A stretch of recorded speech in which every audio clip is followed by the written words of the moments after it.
శివాలయానికి వెళ్ళినప్పుడు మనం దర్శించుకునే చండీశ్వరుడు పరమశివుడికి అత్యంత ప్రియమైన భక్తుడు.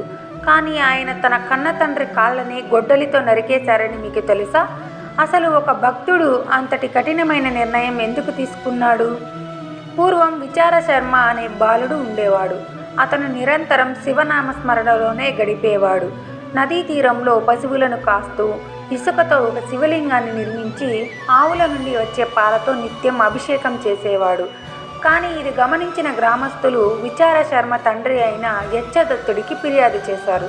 నీ కొడుకు ఆవు పాలను వృధా చేసి ఇసుక మీద పోస్తున్నాడు అని మండిపడ్డారు.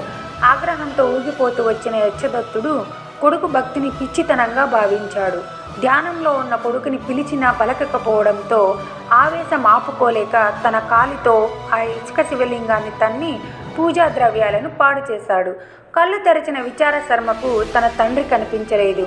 కేవలం శివద్రోహి మాత్రమే కనిపించాడు. శివలింగాన్ని తన్నిన ఆ కాళ్ళను శిక్షించాలని నిశ్చయించుకున్నాడు. పక్కనే ఉన్న ఒక చిన్న కర్రను తీసుకోగానే అది శివుడి మాయతో పదునైన గొడ్డలిగా మారింది. ఒక్క క్షణం కూడా ఆలోచించకుండా ఆ గొడ్డలితో తన తండ్రి కాళ్ళను నరికేశాడు. ఆ అచంచలమైన భక్తికి మెచ్చిన పరమశివుడు పార్వతీదేవితో కలిసి ప్రత్యక్షమయ్యాడు. నాయన, నీ భక్తి ముందు బంధాలన్నీ చిన్నవే అని దీవించాడు. అతనికి తన గణాలకు అధిపతిగా చండీశ్వరుడు అనే నామకరణం చేసి తన నిర్మల్యానికి అధికారిని చేశాడు.